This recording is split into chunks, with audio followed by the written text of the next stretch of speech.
adults. So economic theory would predict that the minimum wage law would discriminate against the employment of low-skilled people.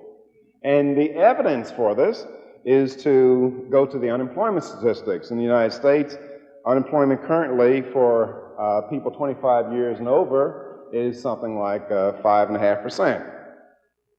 Unemployment for teenagers in general is around 22%.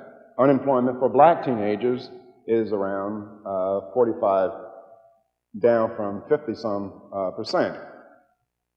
Now, most people are aware of the current statistics, of these current numbers, but they're not aware of the unemployment at earlier times. Back in 1948, which is the beginning year that I used for my report that I gave the Joint Economic Committee, black teenage unemployment was less than that of white teenage unemployment. Was either equal to or less than that. And surely since 1948 in the United States, you cannot explain the deteriorating labor market conditions of black teenagers relative to white teenagers by saying that there's more racial discrimination today in the United States than there was in 1948. You can't explain it by saying, well, blacks had more education than whites in 1948. You can't even blame it on the economic cycle. It turns out that a major villain of the piece is the minimum wage law coupled with other labor laws. Now, the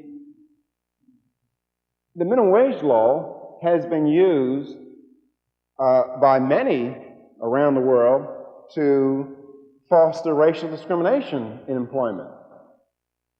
In fact, as Leon mentioned, during my visit to South Africa, one of the major supporters of the minimum wage law and equal pay for equal work laws, they call it rate for the job law in South Africa, was white racist unions there that would never have a black in their union.